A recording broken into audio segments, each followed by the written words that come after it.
প্রিয় সভাপতি, আজকের এই সমাবেশের সম্মানিত প্রধান অতিথি, বাংলাদেশ জাতীয়তাবাদী দল উপজেলা শাখার বারংবার নির্বাচিত মাননীয় সাধারণ সম্পাদক, বিএনপি জাতীয় নির্বাহী কমিটির ময়মনসিংহ বিভাগীয় সহ সাংগঠনিক সম্পাদক, আজকের ঐতিহাসিক সমাবেশে যার পরামর্শ মোতাবেক আমরা যার অবস্থান থেকে সর্বোচ্চ চেষ্টা করেছে সদর আসন থেকে নির্বাচিত মাননীয় সংসদ সদস্য আমাদের প্রিয় নেতা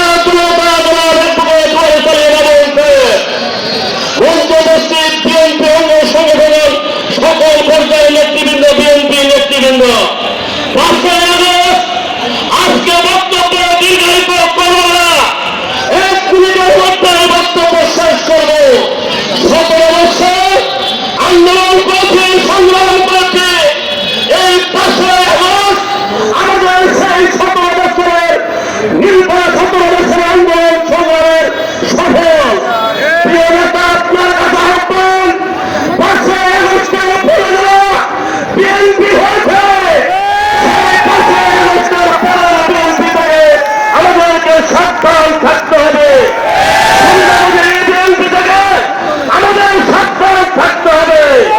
আসল সকল মত পার্থক্যে উঠতে উঠে আগামী দিনে এই সদরের শহরে জেলায় আমাদের প্রিয় নেতার বাবুলের নেতৃত্বে জুলাইয়ের আন্দোলনের আদর্শকে ওকে ধারণ করে লালন করে ঐক্যবদ্ধ একটি বিএনপি উপহার দেয়।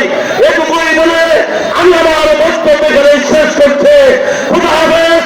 বাংলাদেশ জিন্দাবাদ, বাংলাদেশ জাতীয়তাবাদী দল জিন্দাবাদ, আমার নেতা জিন্দাবাদ, জিন্দাবাদ। সকলকে অসংখ্য ধন্যবাদ।